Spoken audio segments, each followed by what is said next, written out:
Kasih. Bab 1. Rumah yang tak lagi pulang.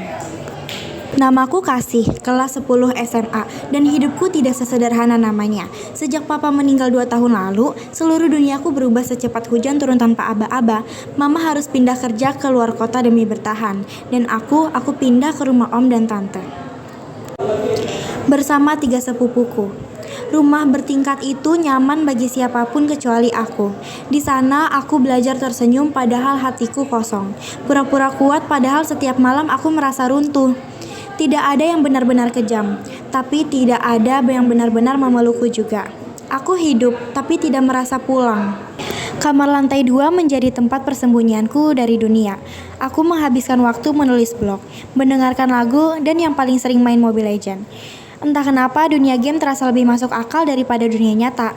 Tidak ada kewajiban tersenyum, tidak ada penilaian, hanya fokus, strategi, dan perasaan bebas. Di sana, untuk pertama kalinya sejak papa pergi, aku merasa ada. Pada suatu malam, setelah unggah story tentang match konyol musuh AFK tapi timku tetap kalah, sebuah pesan masuk dari seorang bernama Akas. Jangan andelin Lela terus. Aku menertawakannya. Balasan kami berlanjut menjadi ejekan. Tips, strategi, hingga tawa virtual yang tak kusangka akan berarti banyak di kemudian hari. Hubungan itu dimulai dari game. Aneh ya, tapi justru di sana aku menemukan sesuatu yang tidak kutemukan di dunia nyata. Seseorang yang benar-benar mau mendengarkan. Dalam hitungan hari, kami sudah sering bermain bersama. Akas menjadi tank dan aku mage, 2 role yang saling melengkapi. Setiap selesai pasturet, kami lanjut mengobrol di chat sampai tengah malam. Dari strategi game, obrolan berubah menjadi percakapan hidup. Malam itu, lampu kamarku sudah mati. Hanya layar HP yang menyala. Dan untuk pertama kalinya, Akas membuka luka masa lalunya. Aneh ya, kita beda kota, baru kenal, tapi rasanya nyambung. Kalimat itu menampar sekaligus memelukku. Terkadang 2 orang yang pernah bertemu bisa merasa lebih dekat daripada orang-orang yang bertemu setiap hari.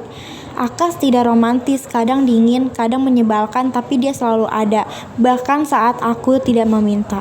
Sejak hari itu, aku mulai menyadari sesuatu yang menakutkan. Aku menunggu notifikasinya, bukan karena game, tapi karena rasanya hatiku ikut bernafas setiap kali chat darinya masuk.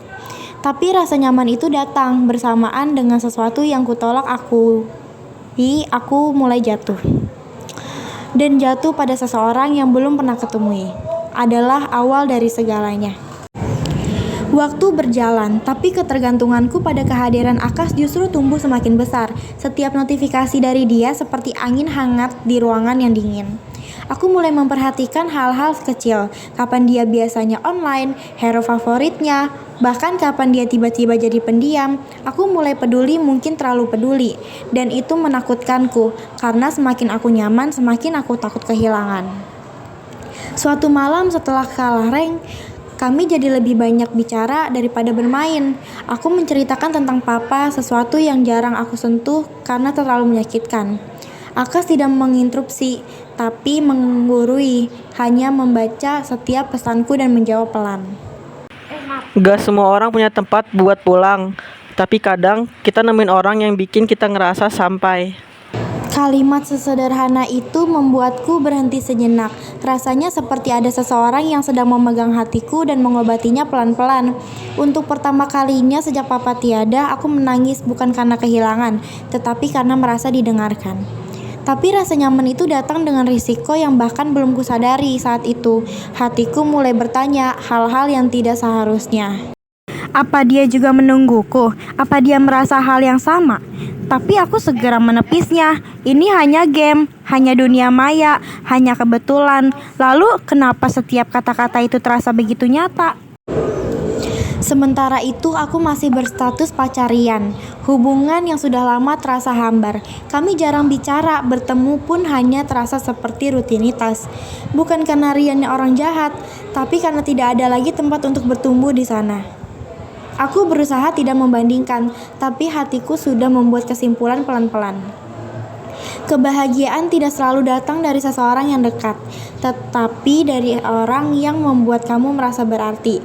Dan malam itu untuk pertama kalinya aku sadar, mungkin aku mulai jatuh cinta, Bukan pada sosok di dunia nyata, tapi pada seseorang yang bahkan belum pernah aku sentuh Akas.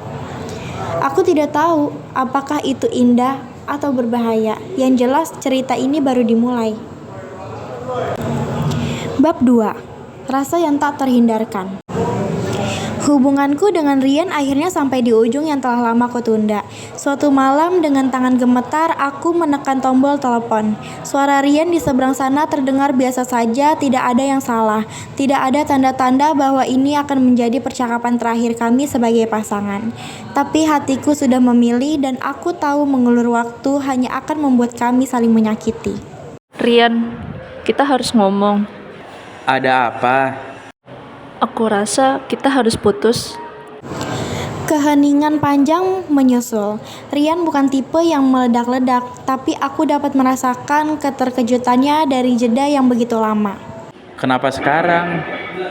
Karena kita udah gak nyambung lagi. Semuanya terasa kayak rutinitas, bukan hubungan. Ada cowok lain? Pertanyaan itu menusuk, bukan karena salah, tapi karena benar. Namun aku tidak ingin menyakiti lebih dalam. Bisikku, meski jawaban lengkapnya tidak akan pernah sesederhana itu. Ketika telepon ditutup, aku menatap layar kosong, merasakan sesuatu di dadaku pecah bukan karena penyesalan, tapi karena menyadari bahwa hati bukan lagi berada pada tempat yang sama. Setelah percakapan itu, aku duduk lama di tepi tempat tidur, menatap atap kamar dengan pikiran berkecamuk. Rasa bersalah bercampur dengan rasa lega. Aku tidak ingin menjadi seseorang yang menggantung hubungan hanya karena takut kesepian. Mengakhiri hubungan bukan kemenangan, tapi keberanian untuk jujur pada hati sendiri. Akas tidak tahu apa yang terjadi malam itu. Dia hanya mengirim pesan seperti biasa. Besok mabar. Gue kangen suara lo marah-marah kalau kalah. Aku tersenyum tipis.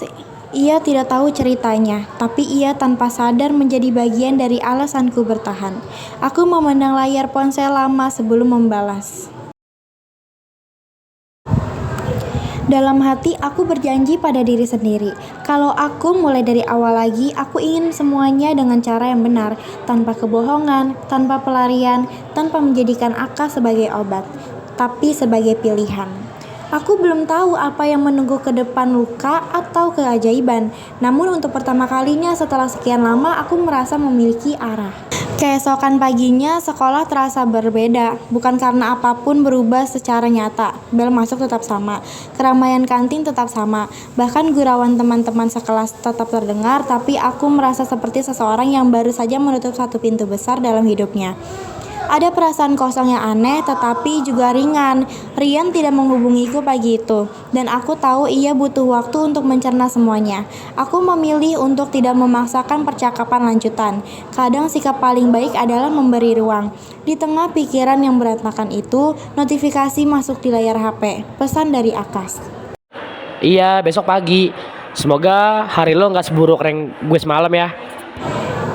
Aku hampir tertawa sendiri. Dia memang punya kemampuan aneh untuk membuatku nyaman tanpa usaha berlebihan. Aku membalas singkat. Lagi juga. Dan beberapa detik kemudian ia mengetik lagi. Kok lo gak kelihatan ceria? Ada apa? Karena kami belum pernah ketemu, dia tidak mungkin tahu ekspresi wajahku. Tapi rupanya ia cukup peka membaca caraku mengetik. Enggak apa-apa. Balasku, aku tahu ia tidak akan memaksa dan benar dia hanya mengirimkan dua kata yang entah kenapa terasa seperti pelukan tanpa pelukan. Gue ada. Aku menatap pesan itu lama, sederhana, tapi tepat di bagian hati yang paling membutuhkan. Sepulang sekolah, aku langsung masuk kamar dan menyalakan game. Butuh waktu lama sampai Akas online. Ketika ia muncul, kami masuk ke match tanpa banyak bicara. Tapi entah kenapa rasanya berbeda, bukan hanya game. Setiap momen kami saling mengisi. Tiap backup terasa seperti bentuk perhatian. Tiap kemenangan seperti bahasa lain yang hanya kami pahami. Setelah push rank ke-7, Akas akhirnya bertanya. Lo yakin baik-baik saja? Aku berhenti sejenak sebelum menjawab. Enggak apa-apa. Gue baru putus sama Rian. Ada jeda yang panjang sebelum balasan mencungul. Maaf ya, kalau gue jadi alasan, gue bakal mundur. Kata-kata itu membuat dadaku menghangat. Di dunia nyata jarang ada orang yang melangkah mundur demi tidak menyakiti. Aku menarik napas panjang dan mengetik. Karena lo, gue cuma harus jujur sama diri gue. Kalau lo sedih, gue ada. Tapi kalau lo seneng, gue juga mau ada. Untuk pertama kalinya aku tidak merasa berlari dari kenyataan. Aku merasa ditemukan.